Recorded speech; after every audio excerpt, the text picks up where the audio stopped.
Ken McCarthy, thank you for joining me in the trenches. Pleased to be here, and I had a lot of fun, as I was saying before, on my last visit with you, and I've been watching the show and really loving this show. This is good stuff, and I'm glad to be talking with you because you ask great questions. You got a book called Diabolical Errors, or Error. Diabolical, is it plural? Well, now it's plural. It in front of me. It's now plural errors. Because we keep finding so many. It was just it originally started with a very narrow outlook, and we've had to broaden it, so now it's plural. Tell me about it. Well, I think your viewers know me from a book that I wrote about John F. Kennedy and R.F. Kennedy. It was called JFK and RFK's Secret Battle Against Zionist Extremism. So people know me for that book. But actually, and I wrote that book because it's time. It's time that we started talking about that issue. But my real interest is the health system, and that's actually the connection between me and Robert F. Kennedy Jr. That's how we connected originally. But like many Americans, like many people, I've been interested in the assassinations for a long time. But my real interest is in the daily assassinations that take place at the hands of our medical system. So the way Robert Kennedy Jr. and I met was during COVID. I heard that he is writing a book on Fauci. And I thought, oh yeah, it's time. So I already had a stack. I can't even show you how big the stack was of material. I was working on a film. This was early 2020. And I will get to my book really shortly, but there's a preamble just to give everybody perspective. So I was already working on a film about Fauci, and this was in the early 2020 when the COVID thing was starting to percolate. Because I had been aware I have a acquaintance who I've known a long time, Celia Farber, who was she's great. Yeah. So I know. I actually. It's a really interesting story. She was the first journalist, I think, who exposed the whole HIV/AIDS thing. She was very early. And there was another fellow named John Lauritsen, but she was as early as you can get, and she paid a terrible price. I can't think of anybody before or since that was ever more roundly punished for telling the truth than Celia Farber. I mean, it was really bad. Like all the canceling and all that stuff, lightweight compared to what she went through, because she was addressing the AIDS fraud when it was full blown, and there was a lot of money and a lot of power behind selling that fraud, and anybody that dared to say anything against it really came up against it. So I've known Celia for a long time, and interestingly enough, if you have any American listeners that are of a certain age, they might know of a great broadcaster named Barry Farber, who was Celia's dad. So I grew up listening to Barry Farber. So when I met Celia, it was like a huge deal, and I was very aware of her work. So I may seem to be drifting here, but anyway. So when Bobby was writing this book, I said, you gotta, if you're going against Fauci, his biggest vulnerability is AIDS, the AIDS scandal, the AIDS myth.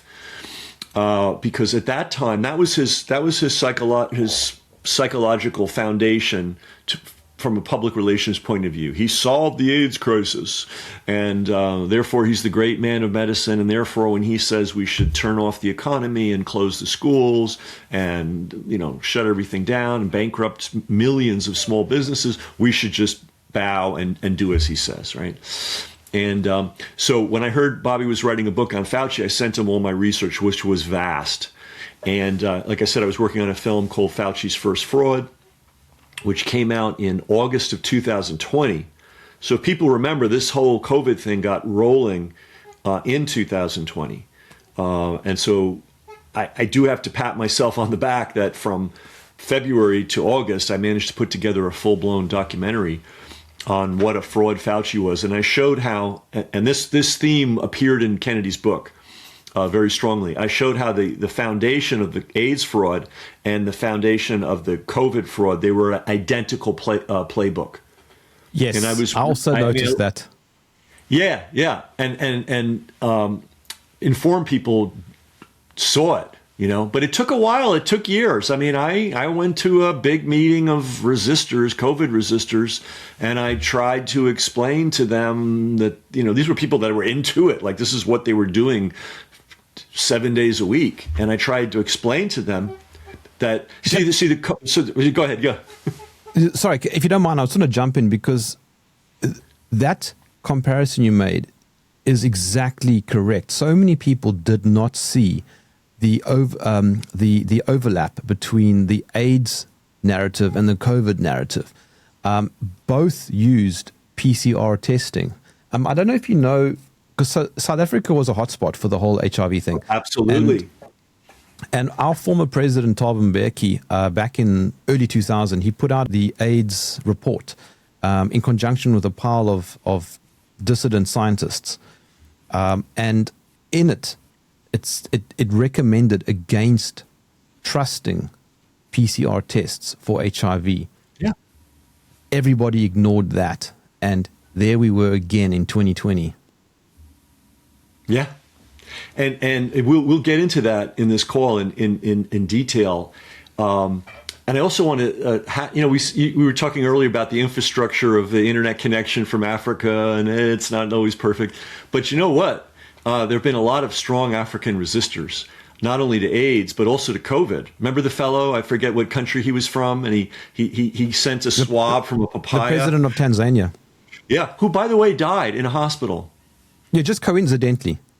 Yeah, I mean, people should not forget that happened. And I wrote another book, and we're going all over the place, but I promise your listeners that it's all going to come together. I wrote a related book related to the COVID catastrophe called What the Nurses Saw. And it's been a bestseller, even with no promotion, mainly because a lot of resistant nurses that are resisting, have been supporting it and talking it up.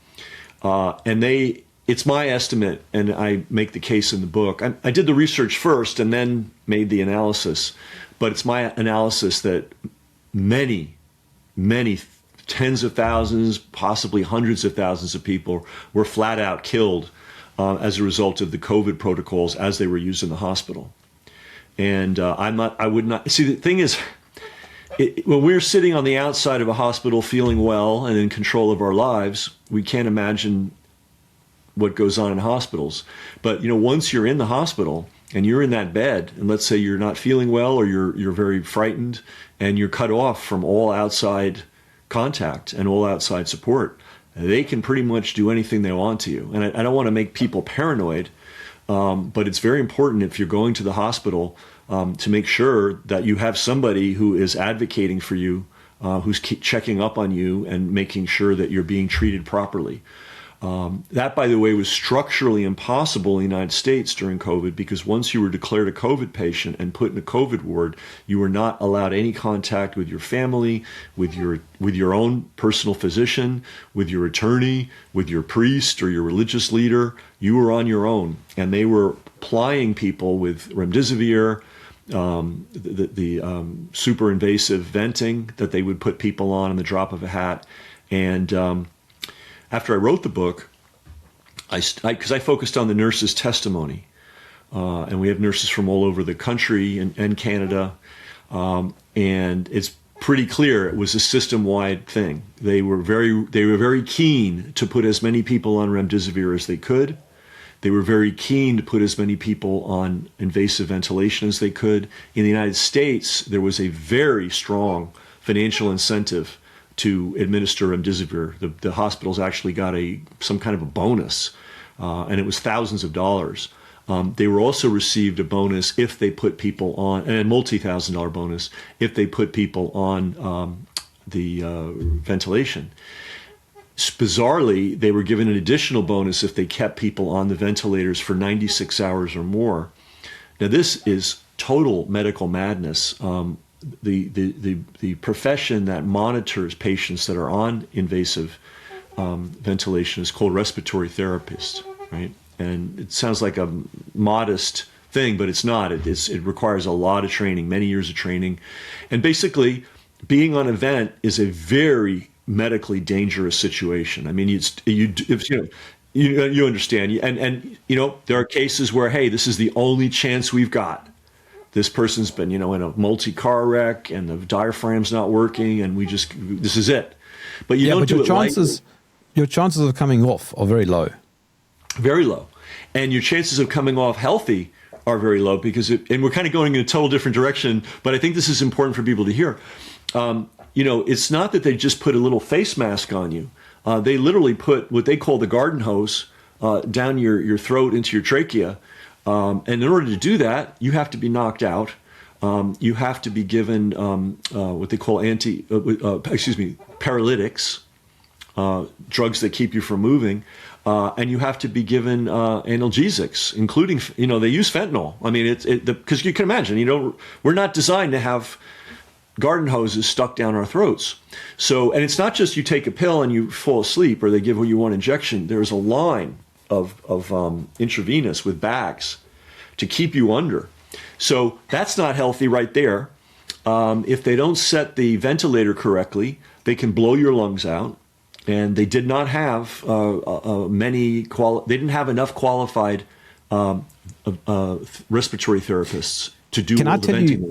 Can I tell you a bit of trivia? So I remember back in 2020, I was having this discussion about ventilators with an anesthetist, a friend of mine here in South Africa, and he was saying that suddenly they were putting people on ventilators, and the people operating the ventilators had no idea what they were doing. Here in South Africa, they apparently only something like 100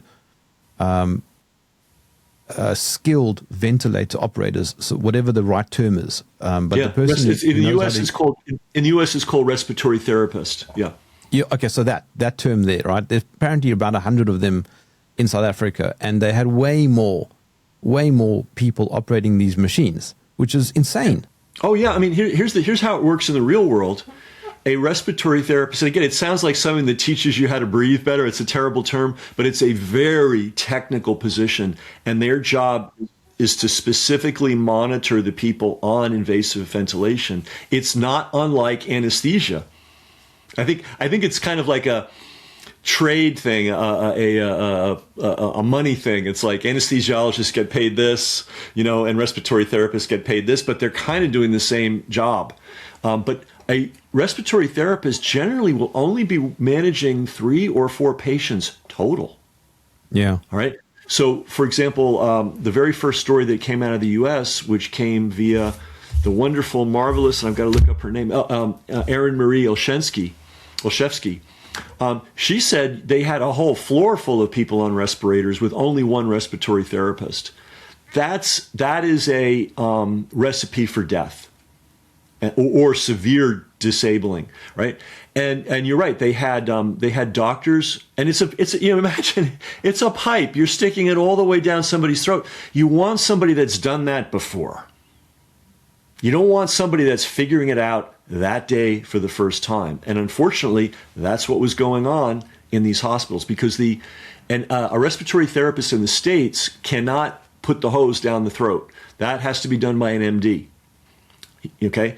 So on these wards, on these COVID wards in the United States, they hired anybody.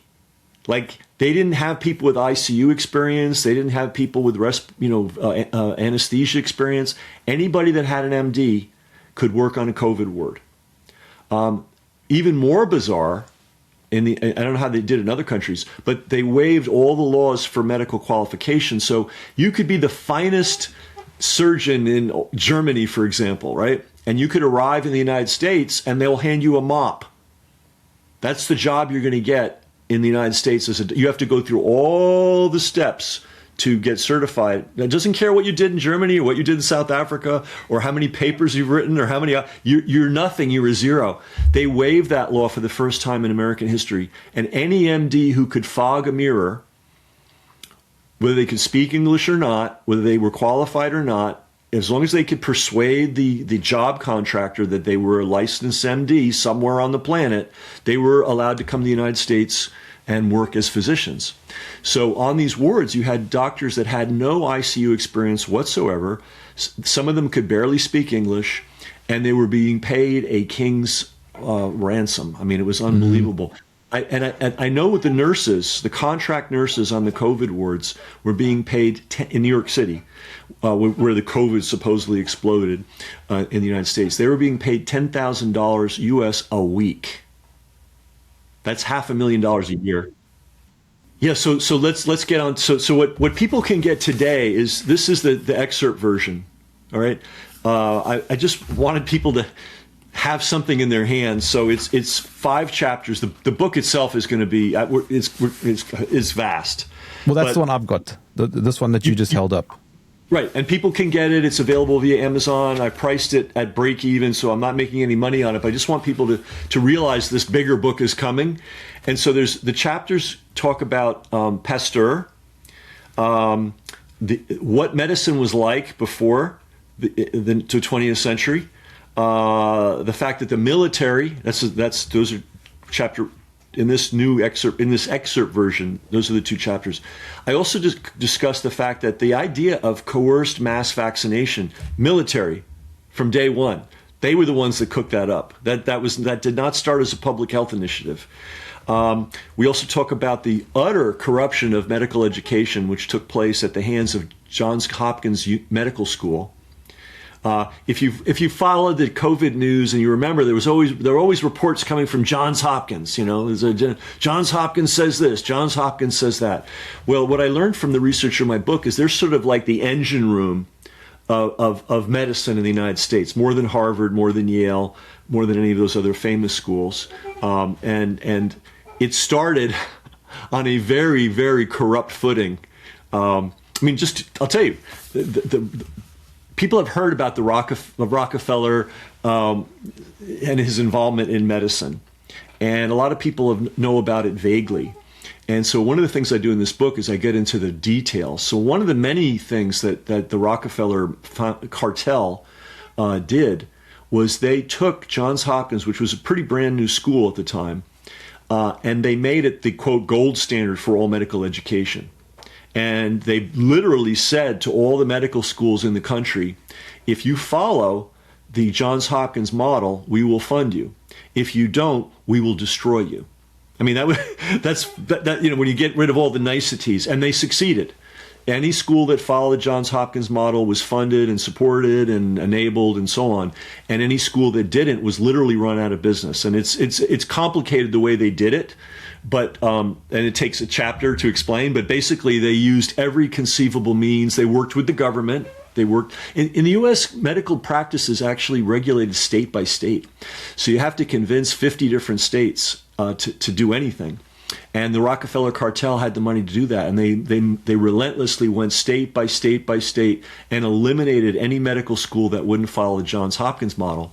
Now, what's weird about the Johns Hopkins model, and this will all, I promise to your listeners, this will all come together shortly, is they were very inspired by the Prussian approach to medicine and medical research. And the Prussian approach, as you can imagine, everyone knows what a Prussian is. They're marching around, goose-stepping, and they were the forerunners of the Nazis. They were a highly militarized society. I mean, thoroughly. I don't think there's ever been a society. Maybe Sparta. I don't know. We don't have pictures of Sparta, but in our modern time, nothing compares to the militarization. And they militarized everything. And one of the things they militarized was medical research and medical education. And in Prussia, they got enamored of the idea of making animals sick, injuring animals, and then studying how they died and taking careful notes. And practicing all kinds of garish operations on them. This is what they loved. It was called experimental pathology. And the guy that founded Johns Hopkins Medical School loved that approach. And he brought that twisted never in the history of medicine has the study of medicine ever been based on the injuring and poisoning of animals and documenting how they die and then trying all kinds of crazy things to revive them? That's never been part of medicine. But that became what the Prussian militarized state was really interested in. And that model got implanted in this newish university, medical school called Johns Hopkins. And then the Rockefeller cartel looked at it and said, yep, that's what we want. So whereas in, let's say in Europe, somebody can, you graduate from high school and you go straight to medical school. I don't know if that's the same way in South Africa, but that's the norm in Europe. And you start working with patients right away. I mean, you basically follow around a doctor. I mean, you go to laboratory and you study and you listen to the lectures. You got to learn all the hard stuff. But you immediately start observing the practice of medicine. In U.S. medical school, thanks to Johns Hopkins and thanks to the Rockefeller cartel, you spend the first 2 years doing nothing but studying pathology, and these aren't necessarily bad things. They merit attention, but the whole thing is cast in pathology, and it's also cast in learning the biochemistry of pharmaceutical drugs, right? And the students never, and I've talked to medical school students, they never learn it well enough to fully understand what it is they're being taught. I mean, they know how to regurgitate it on the tests, and they spend hundreds of hours. But they end up with an indoctrination that this is medicine. So medicine is, what is the pharmaceutical solution? What's the make-believe methodology by which it makes people better? There's so much in this new book that's coming out, whenever it comes out. To get into a medical school in the United States and possibly in other countries, I don't know, I'm just focusing on the US, you have to master organic chemistry. Now, organic chemistry sounds lovely. It sounds like, oh, it's organic. No. Organic chemistry is a misnomer. It's just chemistry related to anything that has a carbon atom in it. And so that is basically the chemistry that you would learn if you're going to be a pharmaceutical drug engineer. Okay? Nobody else in the world needs to know organic chemistry. There's no medical practice, not surgery, not pediatrics, not infectious disease, where so-called organic chemistry has any role at all. You understand? It's like saying, well, you want to learn to drive a bus. We want you to master ancient Greek. That's the relationship between the practice of medicine and so-called organic chemistry. So you have to master organic chemistry in order to enter medical school. That eliminates any kid who's not, frankly, rich, can go to a really good school and can afford hundreds and hundreds of hours studying a subject that is completely esoteric. So now they get themselves into medical school, and the first 2 years, it's all drugs and drug actions and how the drugs affect and this and that and all the pathologies that occur. There's no education as to how to treat human beings, like how to keep them healthy, how to restore their health. It's only if you get, and comes from the Prussians, if you get this lab result test, and now we're going to AIDS and COVID, then you treat them this way. Period. You don't need to act there are some real doctors left.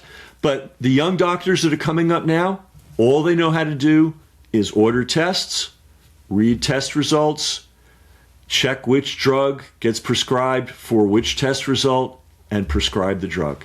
That's all they know. They don't know anything else. And that's all. That all was formulated in the Prussian state in the 19th century, and it got put into the United States. So and then the United States, of course, being a super influential country, all the other, the third world countries and, all the other countries all over the world look to the United States model and go, oh, that's the way to do it.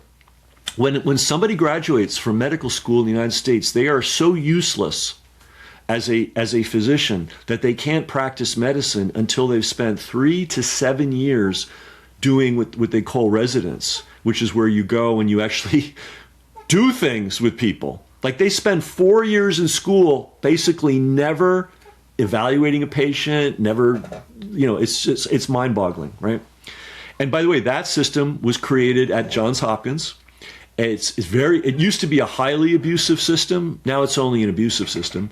The highly abusive era, they would literally, no exaggeration, be on the job 80 to 100 hours a week.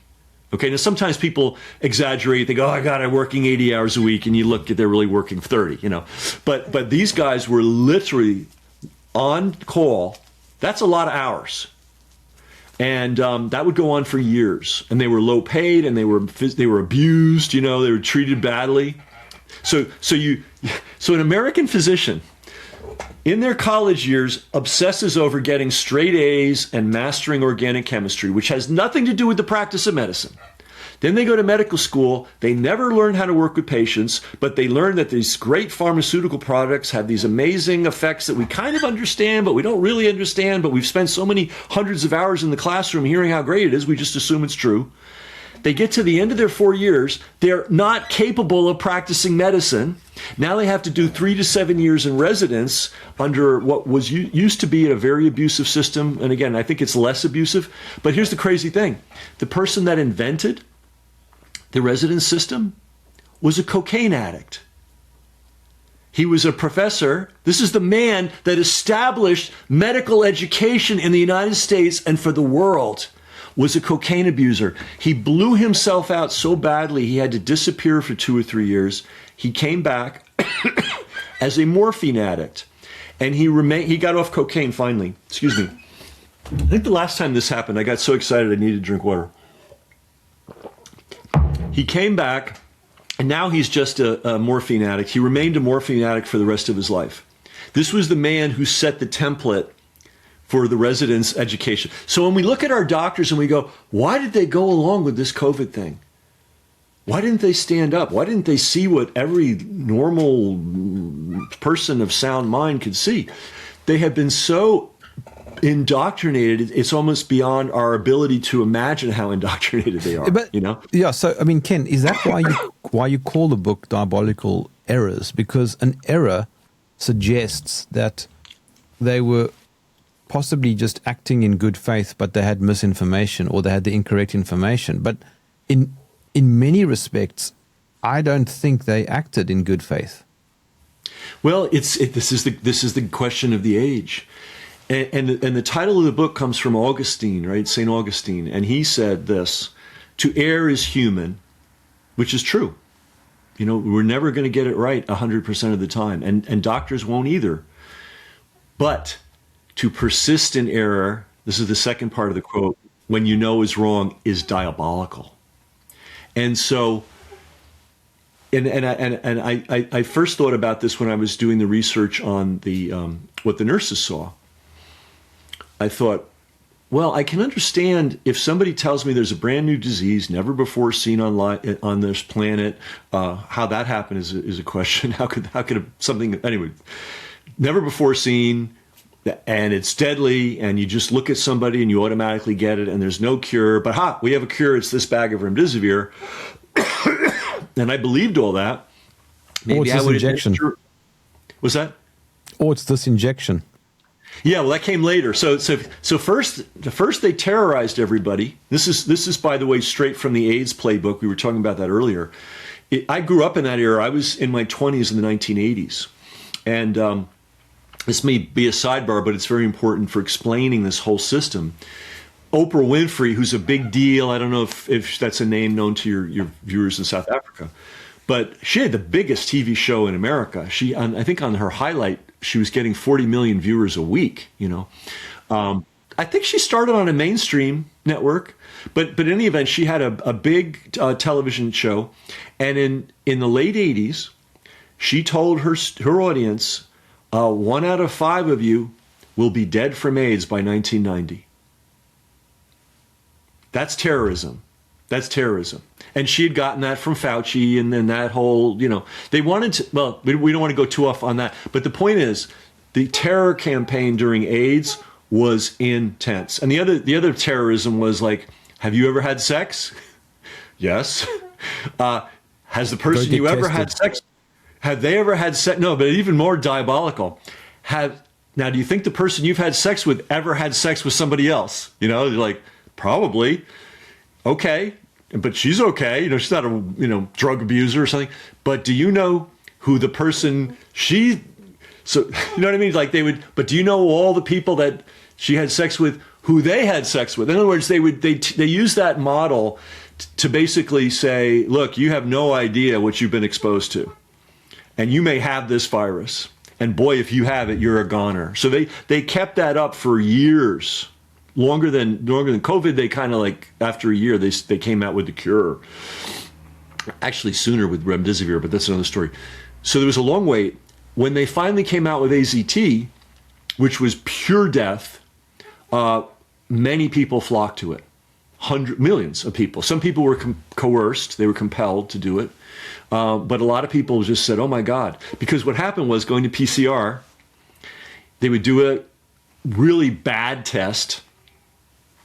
There were over 100 ways to get a positive HIV test.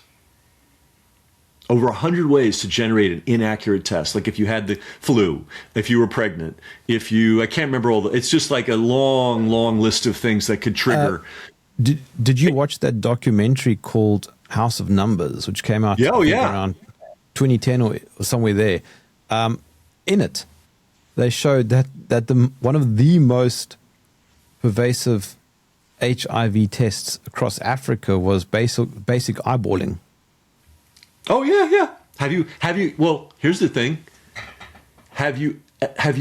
What was it? They had two standards, and if you had a fever, if you'd lost 10 pounds, I don't know, I forget, it was just something that anybody could have if they were really super run down. If you had that in Africa, you had AIDS. Yes, if you had that in fact, sorry, I keep interrupting you, but please, it's good. So what happened with here in South Africa, for example, if you had TB and you tested negative on a PCR test, then you simply had TB and you were HIV negative. If you tested positive and you had TB, TB didn't matter anymore. You were now HIV positive, right? And TB was secondary. It's ridiculous. It's even worse, right? Because they had this, we talk about PCR, and PCR was a factor, but they had these really crappy tests. I can't remember the names, and they had, the Western blot and all this kind of stuff. ELISA also. And these were garbage tests, pure garbage. And like I said, you could sneeze and then take a HIV test, and they declare that you were HIV positive. You had an active HIV infection. Once you had that, then they would manage you with PCR. So there was actually a two-step process during the AIDS thing. They would do these crappy tests. Everybody would come up positive, and then once you were positive, now they put you on PCR. The PCR is based on amplification. They take a little piece of genetic, sample, and then they replicate it over and over and over and over again. PCR was developed by Kary Mullis. He won the Nobel Prize in Chemistry for it. It was meant to be a manufacturing process to assist genetic science, genetic research. So, you get a little piece of genetic material, and you got to wait, a month for it to get to be big enough to work with. With the PCR technology, it should never be called PCR test. It's the PCR technology. You could take a small piece of genetic material and amplify it very rapidly. So Fauci and friends during AIDS said, oh, this is a perfect way to detect the HIV virus in people with active cases. And then they ran that same scam during COVID. And Mullis was very clear. He said, this is not a diagnostic. This is he didn't totally explain it perfectly, but he was very clear that it was not meant for medical diagnosis, that it was a terrible tool for diagnosis, because basically it's an amplification thing. All right, so let's get back to I don't know where but so the model, we were referring to this really earlier in the call. The playbook for COVID was the same as the playbook for AIDS, which is, hey, you've got some symptom. Well, we'll swab you with this crappy test. We'll declare that you've got the COVID virus, you've got an active COVID infection, or you have an active HIV infection. None of these things mean anything. Exactly right. They mean Yeah, nothing. yeah. So you have absolutely no symptoms at all. You're totally healthy. And then they say, you're a secret carrier. And they did the same on both cases. Did you listen to the conversation I had with a South African? He was told, I think around 23 years ago, that he was HIV positive and that he had 2 to 4 years left to live. Right, right. And it destroyed, as you can imagine, his life from that point on. Oh, yeah. And he was perfectly healthy. And today he's perfectly healthy. There was a man in New York whose profession, it was a positive profession, was to dehypnotize, we'll use that phrase, all the people that had been told they were going to die of AIDS, who had no reason. They weren't dying of anything. They weren't even sick, but they were mentally crushed.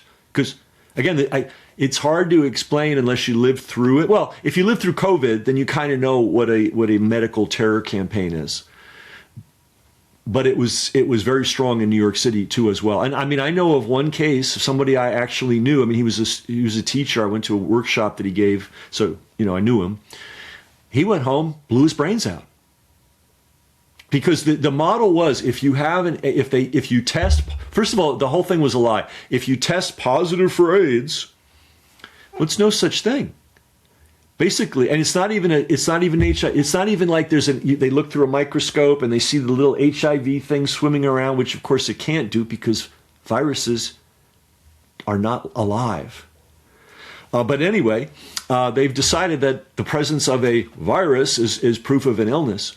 So all that they were doing with these tests was, we see the presence of an antigen which suggests that there might have been this virus that we theorized called HIV, and we say that HIV leads to AIDS. That's how thin this thing was. But they had millions of people terrorized. And when AZT came out, and AZT, you were probably aware, but let's let everybody know, was banned. It was such a toxic substance. They had tried to use it to treat a form of cancer, and it was like, wow, this is killing people left and right. It's a chemotherapy. It's a horrid, it's a chemotherapy, and it's a known carcinogen. It's a known mutagen, and the FDA said, you know what? Don't even test this. Even if somebody says, hey, I'm willing to sign the paper, I've got terminal cancer, let me do. The FDA said, no, not even a terminal cancer patient, you don't want to give them this thing. Somehow, magically, Fauci navigated the bureaucracy in such a way that this deadly drug became the go-to drug, and they were giving it in mass. They were waking guys up, so you'd have to get it every 2 hours. All right. First of all, it was a killer dose just to begin with. Then they give it every 2 hours. They would wake these poor guys up in the middle of the night, midnight, 2 o'clock, 4 o'clock, 6 o'clock, 8 o'clock, and give them their next dose of AZT. And guess what? They were and if you read the box, and you saw this in the film that you referenced earlier, the box says it's going to destroy your immune system. It's like this is one of the I believe that Freddie Mercury was killed with AZT. All these guys were killed. They were all the original generation of people that, quote, got AIDS. There was a social phenomenon in the 1970s and the early 80s. It was sort of liberation time, and there was a small percentage of the male homosexual community in certain cities like New York, San Francisco, LA, Atlanta, Miami, and young guys, and they were going wild by any standard. What's that? Poppers, did you say? Yeah, poppers. I mean, so poppers are something. If you're about to have a heart attack, and you have a popper handy, or the ambulance guy has one, they break it, you inhale it, it opens up all your blood vessels really wide, right? You don't want to do that often, because that's also a known carcinogen. But they were doing it. What's that? They were doing it in the nightclubs. Oh, yeah. I mean, and this was in my film, Fauci's First Fraud. You go to a bathhouse or a gay dance club, and there'd be a bar, and they'd have alcohol, and they'd also have poppers, because poppers were a chemical that cost a penny to make, and you could sell it for $5. So the financial incentive was fantastic.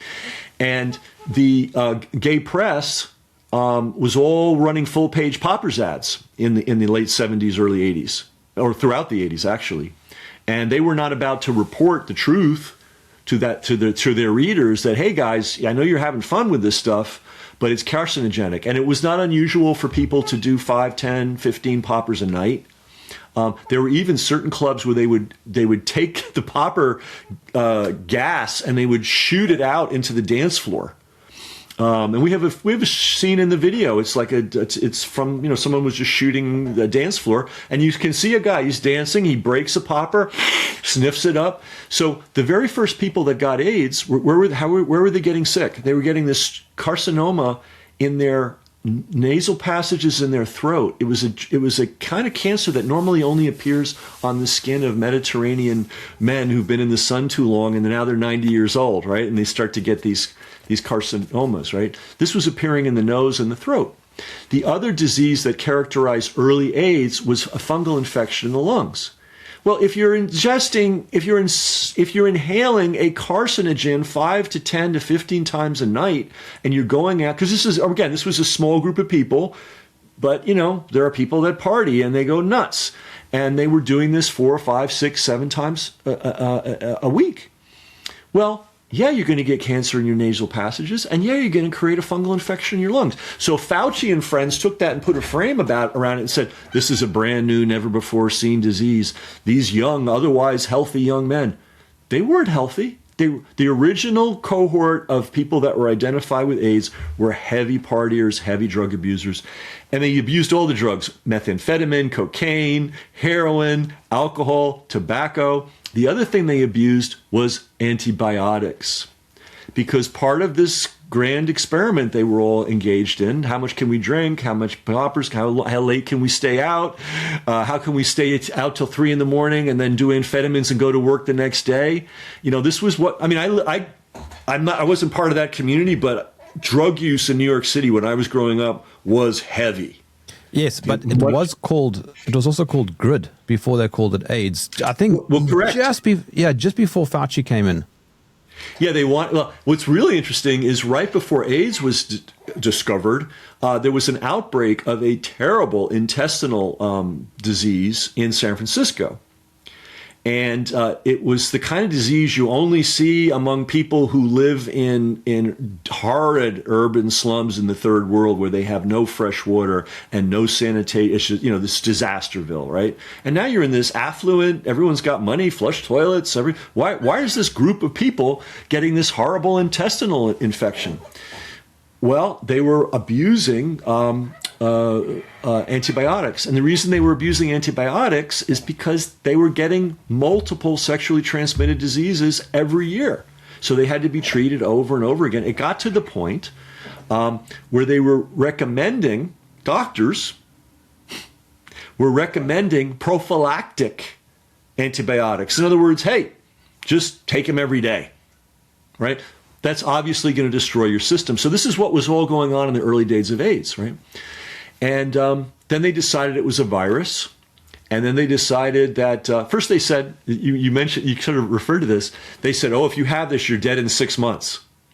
Well, not everybody died. Okay, you're dead in a year. Okay, you're dead in 2 years. Okay, you're dead 4. And then they said, oh, it lurks, it hides, it goes deep in. And yes. It can stay in your system. Yeah, for 12 years, it can hide in your body. Yeah, or 20 or forever, right?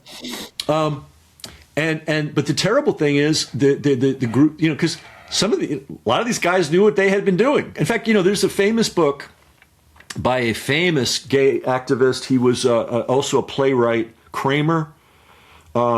Very famous. I mean, he's one of one of the leaders of that community. He wrote a book in the 70s. I'm going to say a word that's rude, but it's the title of a book, and it's on Amazon, so don't freak out, everybody. It was called Faggots. And he wrote this book about what was going on in the 70s because he was against it. And I guess somebody broke his heart too, and he got mad. And so he did a tell-all about what a certain small percentage of that population, how they were living. And I mean, I haven't even gotten into the graphic stuff, but just safe to say they were doing like if you wanted to run a scientific experiment and absolutely destroy somebody's immune system and induce cancer, you would do exactly what these guys were doing. And I haven't even told you all this. Was that? I found the book. Yeah, it's a real book. I'm not making it up. And who wrote it? Came out in 2000. Got 4.1 stars. You're asking who wrote it? Larry Kramer and Reynolds Price. Yeah, I mean, there's nobody higher on the totem pole of gay activist positive people, all right? And he actually wrote about everything that I'm saying. I'm not like, casting aspersions on a particular group of people. So anyway, so they put a frame around this and said it's a virus that's causing it. Oh, and boy, if you've ever had sex, you better know everybody who the person you've had sex with has had sex with, and everybody they've had sex with, and everybody all the way back to the beginning of time, because you might somehow have inadvertently gotten the AIDS virus. And if you've got it, you're a goner, and you better take this AZT. That's the same, going back to where we started, and then we'll get finally to the book, because this has happened before. This did not start with COVID, and it did not start with AIDS, as I learned by researching this book. The model is, there's this deadly disease from a new virus, and we don't know how to cure it, and it's so easily transmissible, and if you get it, you're a goner, and we're working on a cure. We're working hard, and, terror, terror, terror, terror, terror. Hey, we got the cure! And the terrorized people just come flooding and just, roll up their sleeves and take the COVID shot, or in the case of AZT, take the AZT. So I thought that I was a great researcher and that I discovered the parallels between COVID and AIDS, and could articulate them. And I did that very early and in a very detailed way. But what I didn't realize is this is not a new game. Like right now I'm writing the chapters on tuberculosis. Okay. And you referenced tuberculosis and AIDS earlier. And by the way, the vast majority of people who, quote, die of AIDS, they're tuberculosis patients. Okay? And there was a outbreak, massive societal outbreak of this thing called tuberculosis in the 19th century. And I tried to figure out why. Why hadn't that? Because, there's a lot of medical history that goes all the way back to the Egyptians. People have been writing about diseases and disease states and epidemics and all this forever. Well, why suddenly in the 19th century is everybody coming down with tuberculosis? Well, it had to do with urbanization, and it had to do with coal. People were heating their homes. They'd have a coal stove in their living room, burning coal. Do you know how toxic that is? Like, coal is super, super toxic. First of all, the smoke from coal has particulates that are so small they go straight into your bloodstream. It goes shoom, right in, right? And when you burn coal, you put lead in the air. Not huge quantities, but enough for bad things to happen. You put arsenic in the air. You put mercury in the air. I know this because I worked for years stopping a coal-fired cement plant that was going to be put, and I became sort of expert on this. And when I realized, I'm like, why did tuberculosis suddenly be this big thing? Everybody had it. Charles Dickens had it. George Orwell had it. I mean, everybody had it because they were all sitting around in closed spaces, especially in the winter, breathing coal fumes, coal exhaust fumes, right? So, did they say, oh boy, that's a bad idea? Nope. This guy named Richard Robert Koch, C-O-C-H, German, discovered the tuberculosis bacterium. Okay? They didn't say that, you can destroy somebody's lungs by exposing them to nonstop air pollution, right? And then obviously things are going to happen. Bacteria is going to thrive. You're going to get lesions on your lungs. I mean, these are all predictable outcomes of breathing poisonous air, right?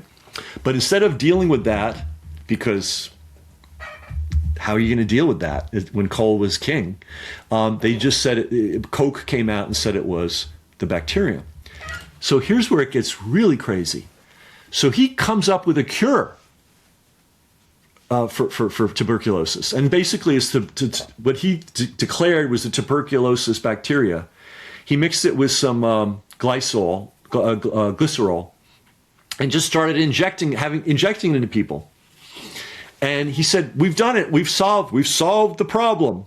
And then the Prussian state, by the way, this was the German medical establishment again, started manufacturing it. The brass bands, very politicized, as was Louis Pasteur. And hopefully we'll be able to get to that. I know we're running out of time maybe. So doctors all over the world are buying, by the way, he wouldn't tell people what was in it, and he was the sole source of it, so you had to buy it from him. So people in Italy and in England and France, Spain, they're all getting this thing because tuberculosis was a problem, and they're injecting their patients. And guess what was happening? They were developing fever so severe that they were practically shattering their own teeth with, the shaking. The fevers were so severe that they were shaking the beds. I mean, they were they became sick. So what did Koch say? That's a sign that it's working. That's a sign that it's working. Then, as a little more time went by, their lungs started to break down. And now all those weak spots they had on their lungs, where the tissue was a little weak or had been bacteria damaged, started breaking. All right? Now these people are coughing up blood. They're drowning in their own blood. This was the cure. Okay? What did Koch say? He said, "You're administering it to the wrong patients. You're administering it wrong. Your doses are too big. You don't know what you're doing." It took this thing that was killing everybody that got it. It took 2 years to have it taken off the market in the 19th century. Now, you would think, okay, well, Robert Koch, that's the end of his career. He's obviously an idiot. He's obviously an incompetent. He's obviously a maniac. No, the Prussian state gave him his own infection studies institute, which is now known as the Koch Institute. It's one of the most elevated places you can go to study infectious diseases in the world. Okay, now you might go, why? How is this possible? Somehow in the 19th century, well, first of all, the 19th century created a lot of problems. Previous, people would, we had some fresh air, you had some elbow room, Now everybody's packed into the cities. I was talking earlier that they were using coal to heat their houses and getting sick from that. But the sanitation was bad, the water was bad, the food supply was bad, the whole thing was bad. People were getting sick by the droves. And they wanted a solution. All these advanced countries that were getting these big cities wanted solutions. The French wanted a solution. The British wanted a solution. And by the way, there weren't that many countries that had big populations, urban populations at that point. So they didn't want to look at nutrition. They didn't want to look at air quality. They didn't want to look at sanitation. They didn't want to look at water safety. They didn't want to look at they didn't want to look at people working 12 hours a day in polluted factories. They didn't want to look at that. They wanted simple cures. And it became a national imperative. So France elevated Pasteur, and I have a whole 5 or 6 chapters on Pasteur. I'm going to tell you, everybody, total fraud. It's in the book. I laid out the case. As bad as you think he was, when you get into the details, he's 1,000 times worse. Okay? Now, why did that work? In particular, the French and the Germans in the 19th century were like this. They were at each other's throats. Napoleon came through in the early 1800s, destroyed Prussia, and humiliated Prussia. And the Prussians said, we can never let this happen again. So they began this drive to develop their own medical system that was superior to the French system, using some of the French ideas.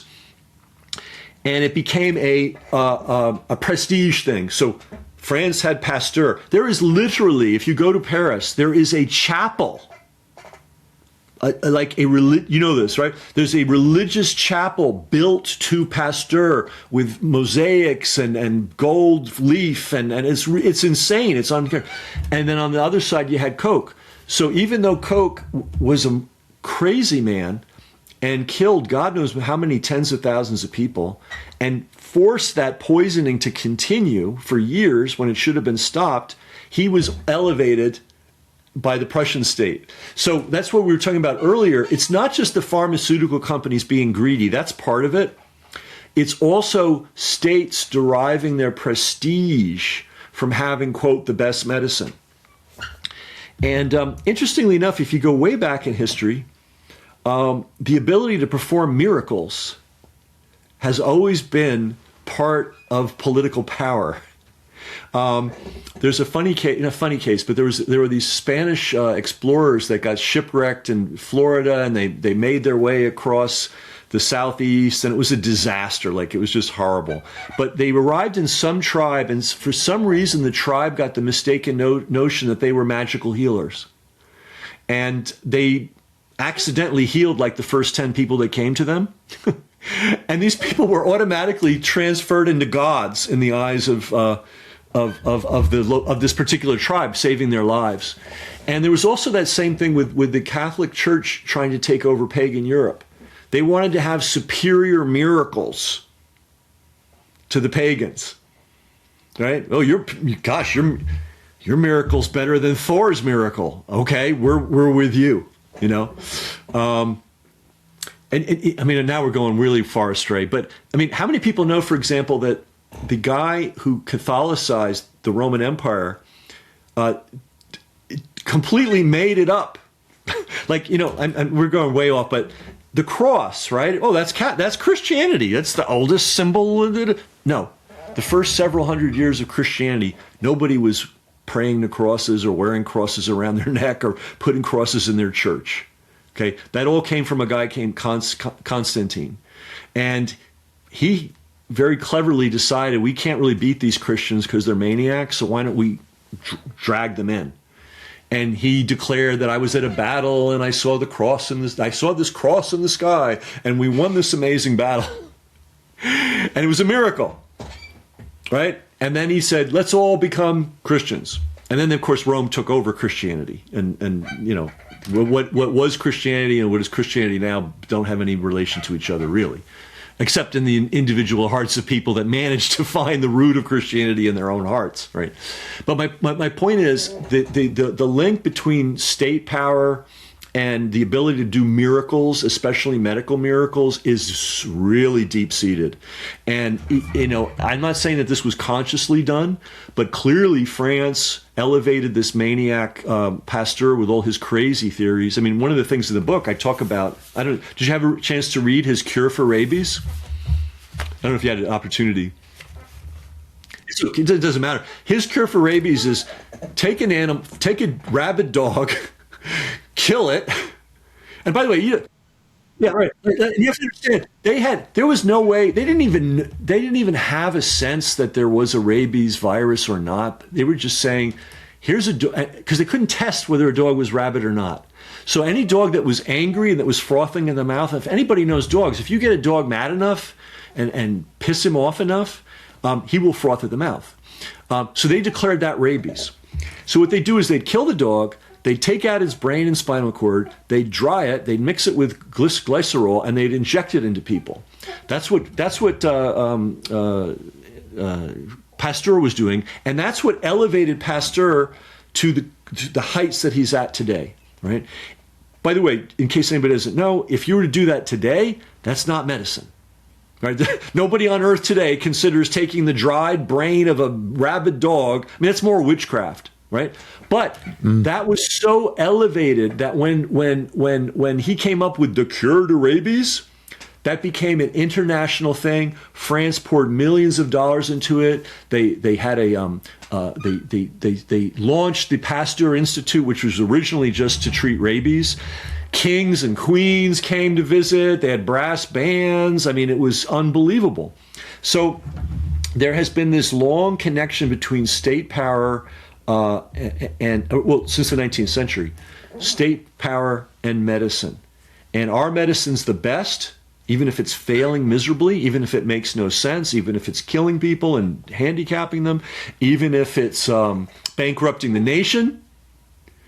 Our medicine's the best. right? And if I want to say one other thing, and then I'll stop talking. The problem we have is in the 19th century, we started on this path where medicine was put in a black box.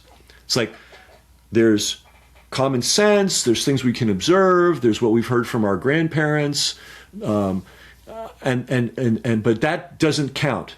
The only thing that counts is medicine, with a big capital M, and all that's in a black box. We don't know what's in there. We don't really know how it works. We don't know what the logic is. We don't know what the science is, but they tell us it's filled with science. That black box is filled with science. And anytime that black box emanates, oh, COVID, it's out there. It's going to get you. We just sit there and go, oh, okay. And then they go, hey, we got remdesivir. It's great. It was pulled off the market for blowing up the kidneys and livers of Africans during the Ebola, but it won't hurt you, and it's going to cure your COVID. We're like, yes, black box, yes. One of the things, taking this full circle, and I'll stop. One of the things that the Rockefeller cartel succeeded in doing was eradicating all other schools of thought. We used to have many different schools of thought, homeopathy. Oh God, I'm drawing blanks on all the names. It's in the book.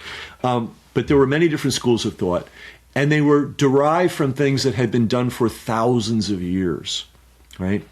And when the Rockefeller cartel picked what they wanted to be the winner, they eradicated, and it takes chapters to explain how they did it, but they methodically destroyed not only the medical schools, but any other way of thinking.